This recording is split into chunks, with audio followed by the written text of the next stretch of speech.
Hello mes chéris, je suis de retour, ça faisait très longtemps, j'ai pris un peu de recul pour revenir en force avec mon petit Sam.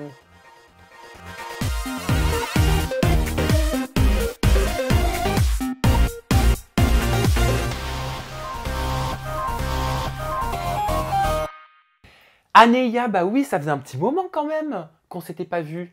Ça faisait très longtemps et Très je suis longtemps. contente de te retrouver. Bah oui, moi aussi. Et moi, j'adore quand les personnalités prennent du recul, ont le temps de songer à leur parcours, à ce qu'elles ont fait, analyser un petit peu tout ça. On fait une salade entre nous, là, comme on aime bien le faire, et on prend des nouvelles. Alors, on va commencer avec Beauty Match. Tu étais dans Beauty Match sur TFX il y a très peu de temps, face à Camélia, la femme de Tarek Benatia, le frère de Nabila. Et c'est Camélia qui a remporté d'ailleurs cette compétition. Tu t'es peu exprimé sur cette participation. Why? L'ambiance du tournage, elle était très différente des Anges et des Marseillaises. C'était beaucoup plus soft. Là, j'étais avec des candidats qui étaient des personnes, on va dire, anonymes, vierges de télé.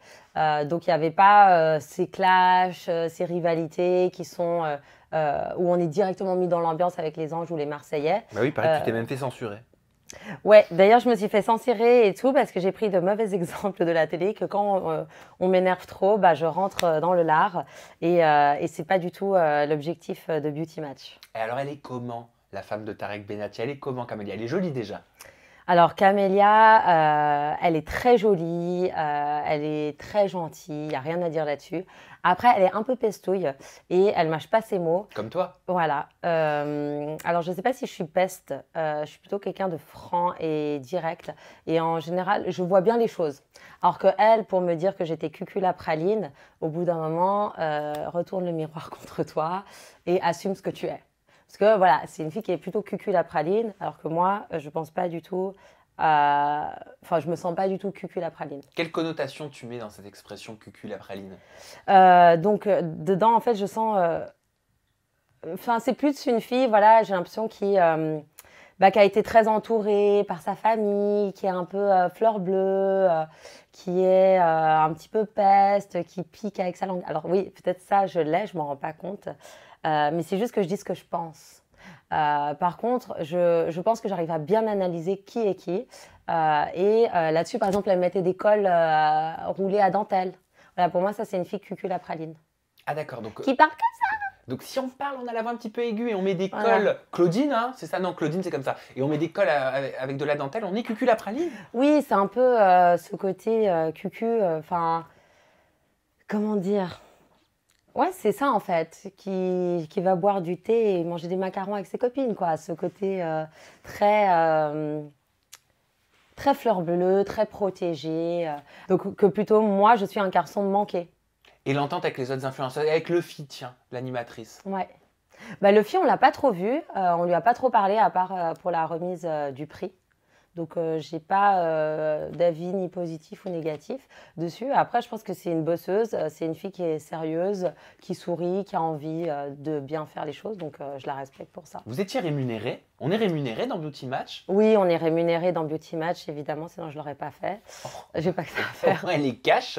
Rémunéré combien? Non, mais bon, c'est des heures de travail et tout. Et au bout d'un moment, si on n'est pas rémunéré, enfin, moi, aujourd'hui, je dois savoir où je vais et quels sont mes combats. Donc, la télé, si on n'est pas rémunéré, ben, c'est cool, mais à quoi ça sert? Enfin, moi, j'ai un loyer à payer, j'ai beaucoup d'argent à investir dans mes nouveaux projets. Mais est-ce qu'on est mieux rémunéré quand on est Anéia sur Beauty Match ou quand on est une influenceuse un peu plus... qui n'a pas fait de télé, quoi? Alors, je sais pas, je leur ai pas demandé. C'est une bonne question.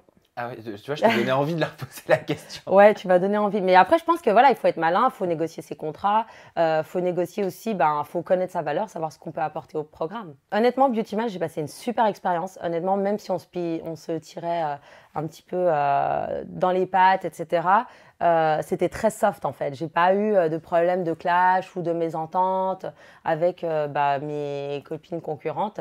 C'était très bon enfant. C'était très cool. J'ai noté ce petit tweet. Réagis, regarde. Je suis désolée, mais je n'aime pas du tout le comportement d'Anéia. Je la trouve très hautaine et irrespectueuse envers ses concurrentes. Est-ce que tu as eu le sentiment d'être irrespectueuse et hautaine? Est-ce que tu es irrespectueuse et hautaine? Bah justement, quand tu me poses cette question, moi je suis quelqu'un qui me remet beaucoup en cause. Donc je me suis dit, est-ce que j'ai été hautaine? Parce que voilà, je sais que des fois je suis tellement dans mon univers que les gens peuvent me donner une image que je ne suis pas. Mais honnêtement, genre, je pense que j'ai jamais été hautaine avec les filles. Au contraire, c'est plutôt elles qui me lançaient des pics. Si on regarde vraiment toutes les séquences, c'est elles vraiment qui avaient besoin en fait de se créer leur espace, on va dire. Alors que moi, bah voilà, je rentre. Là, ça va être très hautain ce que je dis. Je rentre et je pense que j'ai pas besoin de critiquer ou de rabaisser quelqu'un pour me sentir exister. Bah oui, alors ce qui tourne sur toi, parce que il y a encore des tweets pendant cette saison actuelle des Marseillais vs le reste du monde, on peut lire aucune saison surpassera celle où il y avait Aneya qui lâchait des punchlines à tout va. Elle s'était mise les Marseillais à dos et sa famille également, vraiment une queen. Ou encore, en vrai, personne aimait Aneya parce qu'elle disait tout haut ce que tout le monde pensait tout bas. Est-ce que tu as la même sensation? C'est vrai que, ben, en fait, moi, j'ai fait la télé pas pour être dans la stratégie de me faire amie avec un tel ou un tel pour pouvoir ensuite être dans la famille, être intégrée pour pouvoir refaire des émissions. Parce que c'est ce qui se passe? Bah oui, très clairement. La famille des Marseillais, c'est des gens qui sont très soudés, qui sont très liés, qui a pas ça dans le reste du monde. Et pour être intégré dans cette famille, bah, on le voit, hein, avec Carla ou Kevin, bah, faut sortir soit avec un mec, soit être très bonne copine avec les filles. Et on intègre cette famille. Et quand on intègre cette famille, bah justement, c'est ça qui fait le succès des Marseillais aujourd'hui. C'est qu'après, bah, on peut partir en voyage, on peut faire d'autres émissions, on peut enchaîner en fait les téléréalités. Alors que moi, je suis vraiment allée en tant que moi. Je me suis dit, bah, je dis ce que je pense. Moi, je ne suis pas quelqu'un qui est faux cul. Je déteste les faux culs. Je pense qu'on a le droit d'être en désaccord avec les gens, que si quelqu'un nous manque de respect ou nous juge, bah, en fait, t'es qui toi pour juger? T'es Dieu, t'es parfait. Enfin, je pense qu'on est tous imparfaits et qu'au bout d'un moment, bah voilà, si j'ai envie de faire ma vie et ne pas avoir de gens qui sont sur mon dos, aujourd'hui je suis assez grande, c'est ni mes parents, c'est ni Dieu, je fais ce que je veux. Et quand en fait on va me dire, on va m'agresser, ben non, je vais dire à la personne, bah regarde dans ton assiette, ma chère. J'ai envie de te poser la question peut-être la plus simple que j'ai jamais posée en presque 5 ans de YouTube, Mhm. en presque 5 ans d'interview. C'est quoi la télé-réalité? La télé-réalité aujourd'hui, ce n'est plus ce que c'était il y a quelques années. Je pense que c'est devenu un vrai business. Pas ce que c'est devenu, ce que c'est aujourd'hui pour toi, à tes Ah, yeux, aux yeux d'Anéa. C'est quoi la définition de la télé-réalité pour toi aujourd'hui? euh, bah, pour moi, c'est un divertissement. C'est quelque chose où, ça, je l'ai vraiment compris aujourd'hui, faut pas se prendre trop au sérieux, faut y aller cool, faut vivre son aventure, mais il faut surtout pas se prendre au sérieux. Est-ce qu'il y a des C'est tout. règles? Elle est régie par quoi, la télé-réalité? S'il y a des règles en télé-réalité, je pense que honnêtement, il n'y a pas de règles parce qu'on fait ce qu'on veut quand on veut, vraiment. La prod nous interdit, bon, on n'a pas le droit de taper, hein, ça c'est sûr, parce il y a des lois en France et encore heureux, hein. Je vais dire merci. Par contre, certaines prods engagent des gens qui tapent. Non, Si, sérieux? mais bien sûr, Qui en connaissance de cause. Ah, des gens violents? Oui, Ah oui, mais ils n'ont pas le droit. C'est des gens qui ont oui, bah, c'est des gens qui ont des problèmes, qui vont réagir au quart de tour. Mais ils n'ont pas le droit de taper à la caméra. d'accord. Mais pourtant, ils les mettent dans les programmes.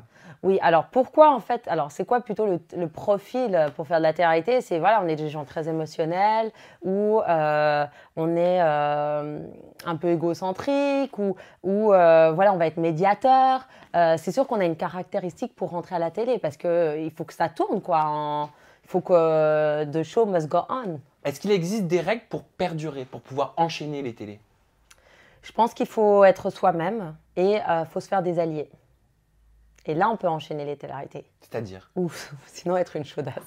Non, mais alors, Sortir avec tous les mecs. alors, on commence par ta proposition numéro 1, les alliés. On fera la proposition Voilà. numéro 2, être une chaudasse après. Voilà. Donc, ça consiste en quoi? Alors, si vous voulez faire de la télé-réalité, bah, c'est évident, il faut se faire des alliés parce que quand on est toute seule, comme moi, dans une villa, bah, c'est compliqué de parler à un mur.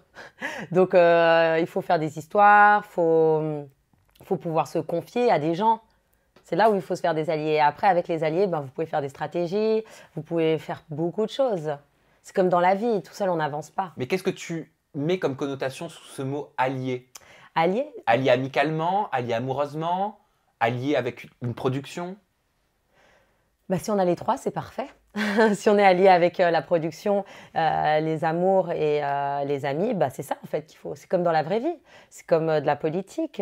C'est voilà, si personne vous aime, bah, la prod, si elle vous aime pas, elle vous engagera pas. Donc si tu veux être aimé, il faut faire bah, le show, faut faire rire ou faut donner quelque chose à manger aux téléspectateurs. On s'en fout de quelqu'un qui bronze au bord de la piscine. Non, vous vous en foutez pas, vous. Voilà.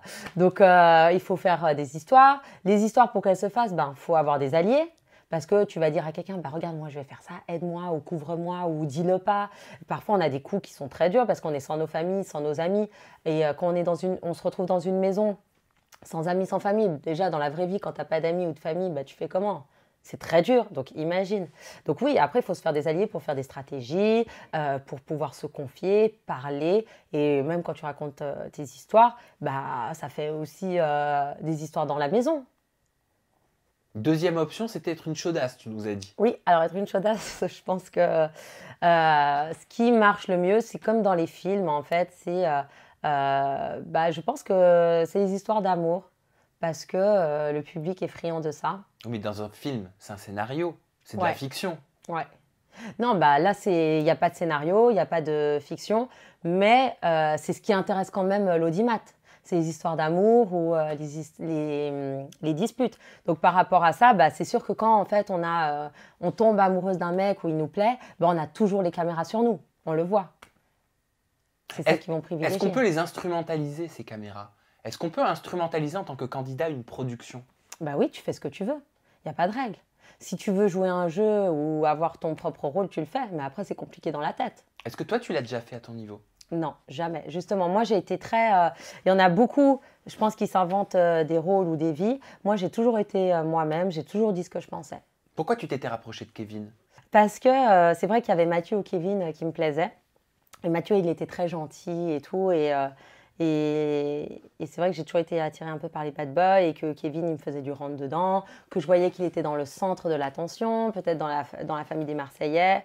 Donc, t'essayais de t'en faire un allié et de jouer la chaudasse dans ce cas. Si je suis ton raisonnement. Attention, c'est pas une critique. Hein. Non, alors je comprends ce que tu veux dire, mais non, en fait, j'ai pas fait ça. Enfin, je pense pas que j'ai joué la chaudasse. Oui, certes, j'aime bien m'habiller. Je parle pas des vêtements. Non, alors chaudasse, non, parce que c'est pas moi qui allais vers lui. Vraiment pas. C'est Kevin qui venait vers moi. Donc, non, et moi, j'étais pas sûre. Et honnêtement, je pense que ça a été une erreur de ma part. Parce que j'aurais dû beaucoup plus faire attention à ce qu'il me disait. Parce qu'il m'a menti, hein. Il m'a dit que ça allait plus avec Carla, qu'il allait pas se remettre avec elle, que de toute façon c'était fini entre eux. Dans quel sens il t'a menti? Bah, il m'a menti, il m'a dit ces mots-là. Et c'est pour ça que moi j'y ai Comment cru. tu sais qu'il t'a menti? Bah, parce que quand elle est venue, j'ai compris que c'était n'importe quoi. Mais t'as compris quoi? Bah, quand en fait Carla est venue, j'ai compris qu'en fait il me manipulait. Mais te manipuler dans quel sens? Dans le sens que je pense que lui aussi peut-être il voulait faire le buzz, ou peut-être parce que j'allais l'embrasser, ça allait ramener Carla dans la maison et qu'il n'en pouvait plus, qu'il voulait qu'elle revienne. Parce que c'est logique en fait. S'il m'embrasse, bah, Carla elle va revenir dans la maison pour qu'il s'explique avec elle. Est-ce qu'elle était au courant? Elle, je pense pas qu'elle était au courant. Donc en fait, ça peut aller très loin. Et on se dit, bah, est-ce que en fait, t'aurais été vraiment comme ça dans la vraie vie? Parce que franchement, il faut être vraiment con pour tromper sa copine avec une fille qui vient dans la villa. Parce qu'il sait qu'après, elle va venir dans la villa, Carla. Il le sait. Est-ce qu'il y a un intérêt à tout ça? Bah justement, c'est la question que je me suis posée. Moi, je pense que... bah avec Kevin, c'est compliqué. Parce que comme c'est un jaguar et qu'il saute sur tout ce qui bouge, est-ce qu'il fait exprès? Parce qu'il faut être malade, en fait, pour faire ça. Ou est-ce qu'il a son intérêt dedans? Ça, je sais pas. Est-ce que c'est un intérêt personnel selon toi ou est-ce que c'est un intérêt télévisuel? Je pense que aussi ils peuvent en jouer beaucoup. Ils peuvent dire mais non, je le fais pour la télé, c'est pour le buzz, t'inquiète pas. Tu penses que ça peut être un prétexte, Ouais. la télé? Je pense qu'il y en a qui disent que mais non, c'est pour la télé et tout, je t'ai pas vraiment trompé. Mais en fait, ils trompent leur copine. Et puis ils s'amusent quelques jours avec une fille et puis après ils disent mais non, c'était pour la télé. Je pense que tout le monde en joue. Enfin, pas tout le monde. Je pense que certains candidats en jouent. Et que c'est là où ça devient malsain. T'as observé des choses qui t'ont surprise? Bah moi j'ai vécu ça en fait. On s'est foutu de ma gueule. Donc oui, après tu te dis ben clairement le mec soit il a un problème mental, soit bah il en a joué quoi. Il utilise ce prétexte pour s'amuser et ensuite bah, retirer la couverture sur lui. Est-ce que toi, ton niveau, Anéa, tu as déjà refusé certaines choses en télé-réalité? Bah moi par exemple j'ai jamais couché avec un mec de télé-réalité parce que j'ai jamais Alors, je critique pas, hein, mais c'est parce qu'en fait, j'ai jamais assez vécu de choses et de temps et j'ai jamais assez fait confiance pour pouvoir passer au next step et dormir avec lui. Et bah justement, si on parlait d'amour un petit peu, t'en es où? Ah ben moi, c'est la cata dans ma vie Ah, sentimentale. zut! Ouais, donc là, je suis célibataire depuis 6 mois. Ça a été une rupture, un peu plus de 6 mois même. Ça a été une rupture très très difficile, très compliquée pour moi. J'en ai beaucoup beaucoup souffert. Une personne avec laquelle tu as été pendant plusieurs mois, plusieurs années? Pendant non, un an.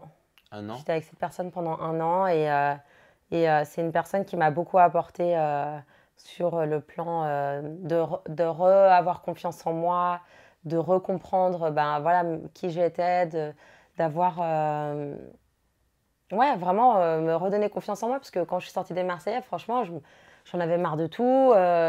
J'étais plus sûre de moi, je savais plus ce qui était bien ou pas. Euh, ouais, il y a beaucoup de choses où j'étais un peu perdue.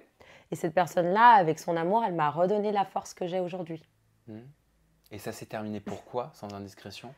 C'est terminé parce que les deux, on bosse comme des timbrés et qu'on n'a plus ni d'intimité, ni de couple. Et tu le vis comment? Je le vis très mal, honnêtement. Je le vis très mal. Là, je vais pas pleurer, mais ouais, c'est très, très difficile. Pourquoi? Parce que tu es encore amoureuse au moment où on parle? Euh, je pense que j'avais encore des sentiments pour lui. Ouais, c'est quelqu'un qui a beaucoup compté dans ma vie. Et c'est-à-dire que vous vous séparez sans en avoir véritablement envie? C'est-à-dire c'est malgré vous? C'est malgré nous, ouais. Donc c'est difficile. Surtout quand c'est quelqu'un de bien, qui t'apporte beaucoup. Ouais. Et il t'a apporté beaucoup, tu parles au niveau, sur le plan psychologique, pas matériel. Non, pas matériel parce que c'était quelqu'un qui n'avait pas de grands moyens. Mais psychologiquement, c'était quelqu'un qui me rendait très heureuse. Je me permets la question parce que tu te souviens, il y a 2 ans, je crois, tu m'en avais toi librement parlé dans une entrevue. Tu m'avais expliqué que oui, tu avais un parcours. Tu t'étais rendu compte que tu aimais à l'époque te rapprocher d'hommes euh, puissants, professionnellement, qui avaient de l'argent. Alors, ça a été une autre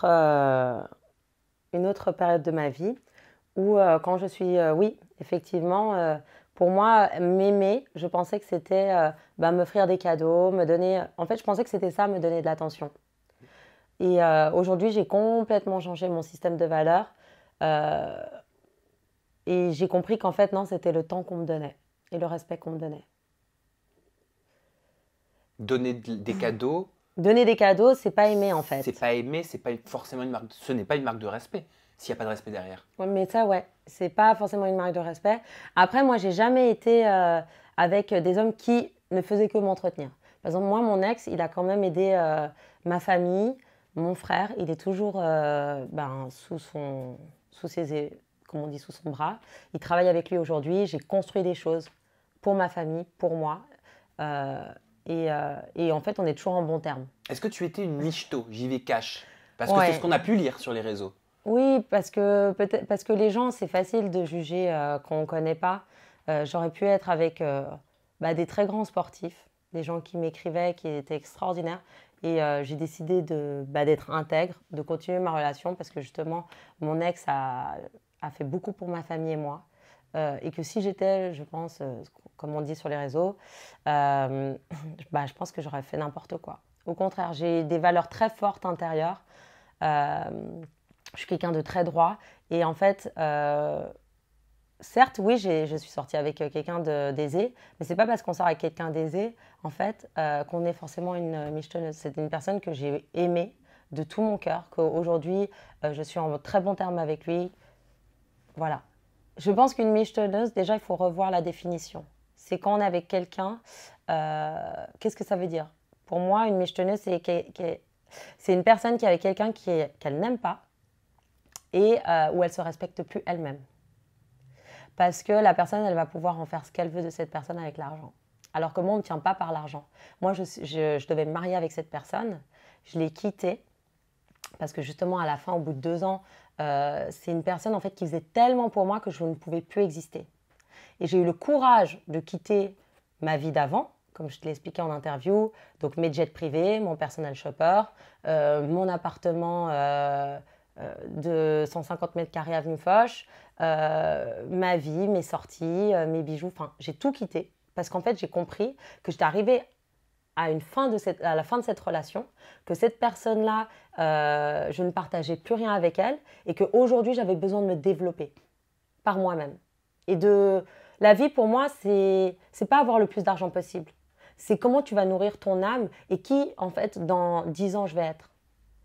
Et c'est pour ça qu'aujourd'hui, je suis très heureuse parce que je me bats et que j'ai des super opportunités qui sont en train de se mettre en place, que j'ai mis le pied dans l'étrier et que là, j'ai créé ma marque de beauté.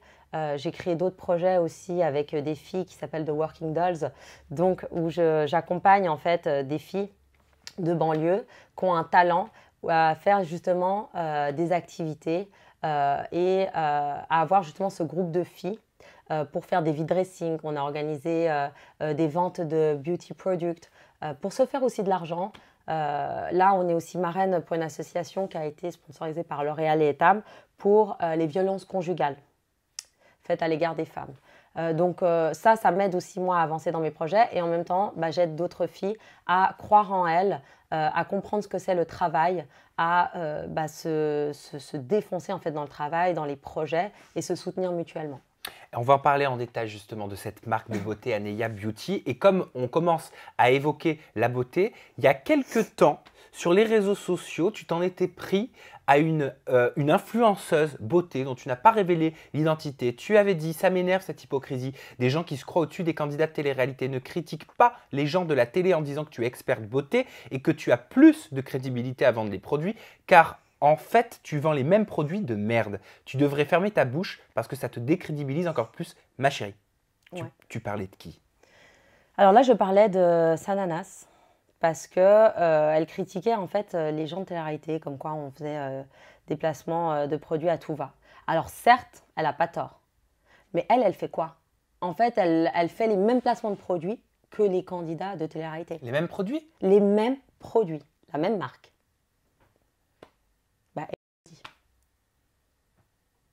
Elle les fait ou pas les placements de produits? Mais c'est une marque ou c'est toutes les mêmes marques?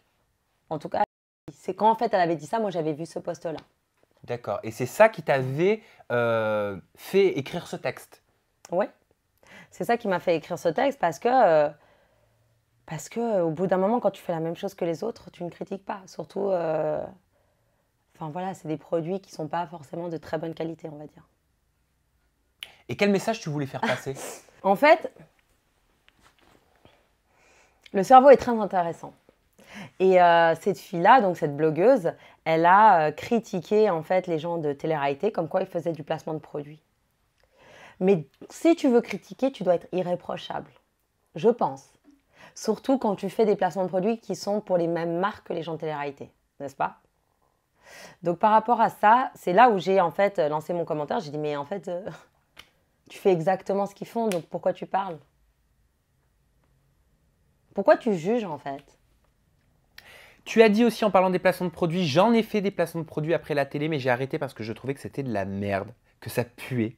Je ne me suis pas battue dans ma vie pour être indépendante, pour me retrouver menottée avec un agent qui m'envoie des produits 3 fois par semaine. T'as arrêté, t'as stoppé. Ouais, donc là, tu n'en fais plus. Non, mais justement, ça rejoint en fait mon histoire. Moi, aujourd'hui, je ne fais pas les choses pour l'argent. Je fais les choses dans le long terme. Je fais des choses qui me nourrissent, qui me rendent meilleure chaque jour. Parce que quand, en fait, vous faites des choses rapidement, comme ça, et que vous ne croyez pas en ce que vous faites, les gens, ils le savent. Vous ne vous aimez pas, vous le savez au fond, à l'intérieur. Ils le savent, mais apparemment, ça doit marcher. Moi, je ne sais pas. En tout cas, tous les gens que j'ai demandé, vous utilisez et tout, ils n'aiment pas, en fait, ces produits. Ce pas des produits qu'ils aiment. Après, ils achètent parce que, certes, c'est les gens qu'ils aiment. Ils achètent pour les gens, mais ils n'achètent pas pour le produit. Et moi, aujourd'hui, j'ai fait un choix. Donc, je ne critique pas, chacun fait ce qu'il veut. Mais moi, par rapport à moi et ce que je veux faire dans ma vie, j'ai envie de travailler avec des marques qui me plaisent, des marques qui ont une éthique, qui ont une histoire, qui font attention à leurs consommateurs et qui ne voient pas que money, money, money. Est-ce que c'est pour ça que tu as créé ta j'ai un accent pour un nom, mais Precision Sponge? J'y suis arrivé. T'as créé Voilà. ta marque, Aneya. Exactement. Donc aujourd'hui, bah, justement, j'ai créé ma marque Aneya Beauty avec My Precision Sponge. Donc c'est une éponge précision, tout simplement. Qu'est-ce qu'elle a de plus que les autres? Alors, par rapport à cette éponge, donc je l'ai fait bleue. Pourquoi? Parce que en fait, sur cette boucle d'oreille, c'est mon premier piercing, c'est ma grand-mère qui me l'a faite. Et tu vois, elle est turquoise, comme mon éponge. Ensuite, la matière. C'est une matière que j'ai fait refaire, mais plusieurs fois. L'usine, elle était en train de se tirer les cheveux avec moi. Pourquoi? Parce que je voulais qu'elle soit extra soft et qu'elle n'absorbe pas tout le fond de teint. Donc, j'ai dû la faire refaire plusieurs fois. La couleur aussi. Au début, je la voulais rose. Ça a pris tellement de temps. Et aussi le rose, en fait, il dégorgeait. Je le voulais rose fuchsia. Ça dégorgeait dans l'eau. J'ai dit non, en fait, je ne peux pas la faire avec éponge. Donc, j'ai choisi bleu turquoise, comme ça. Ensuite, le packaging, c'est moi qui l'ai choisi aussi. Ça, la petite, le petit emballage, c'est moi qui l'ai produit. Et surtout, la passion que j'ai pour le make-up. C'est ça, en fait, qui fait la différence. Quand on est passionné de quelque chose, ben, on se donne à corps et âme. Et moi, aujourd'hui, je me donne à corps et âme dans ce produit. Donc, certes, je le fais produire en Chine par une des meilleures usines là-bas. Donc, il faut aussi recontextualiser la chose. Il ne faut pas croire que c'est parce qu'on fait des choses en Chine que c'est mauvais. Non. C'est par rapport à mes prix, à mes coûts, pour que je puisse la faire à 12,90 € et faire des réductions. Là, aujourd'hui, pour tout le mois de septembre, j'avais offert la livraison carrément. Donc, en termes de prix et de qualité, je suis imbattable. Et puis, il faut y aller aussi en Chine. Il faut avoir le courage d'y aller. Non, mais c'est vrai. Moi, quand je suis allée en Chine, il n'y a personne qui parlait français. J'en pouvais On dirait plus. qu'elle est au téléachat. te Il manque jure. Marie-Ange Nardi à côté. Engagez-moi si jamais vous voulez une vendeuse pour téléachat. I'm here. Mais en fait, je suis passionnée. C'est Mais tout. ça Quand se tu es voit. passionné, Je tu crois peux que, parler non, de franchement, je crois que ton implication Tu pour le comprends coup, dans ton discours, elle se ressent. Bon, ben merci beaucoup, Aneya. Cette éponge, elle est disponible sur ton site internet www.aneya.com. Top. Ah bah oui, moi, je pose les questions. Je pose toutes les questions. Moi, t'as vu? ça. Ouais. Je t'es top. on parle de ton. Non, je dis pas que tu tapes, mais on parle de ton Bah éponge. si, il faut se le dire. Je vois un petit commentaire par-ci, un petit commentaire par-là. Je te pose la question et à aucun moment, Aneya m'a dit ah, me pose pas cette question. Ah, ne me dis surtout pas que tu as eu ce commentaire sur que c'était fabriqué en Chine. Non, on est là pour la transparence et merci de m'avoir Mais moi, je laissé m'en fous. l'opportunité de te poser Je des sais que questions. je suis droite dans mes chaussures. Tu peux me dire tout ce que tu veux. C'est du moment où tu es droit, il n'y a pas de souci. Parle-moi de tout ce que tu veux. Je sais ce que je fais en fait dans ma vie. Et ton compte Instagram, c'est tout simplement Aneya. Voilà. Il n'a pas changé. Bon, vous avez la barre de commentaires pour nous dire ce que vous avez pensé de cette entrevue, de ce... comment on appelle ça? C'est pas un flashback, c'est un revival? On peut dire ça comme ça? Ouais. Non? Je me suis planté? Vous me le dites dans les commentaires. Retour aux sources? Non, c'est pas retour aux sources, Julien. Bref, Et c'est pas grave. rencontre. Ouais, oh, c'est pas grave, je perds mes mots, ça arrive. On se retrouve très bientôt. Je vous kiffe. Bye bye.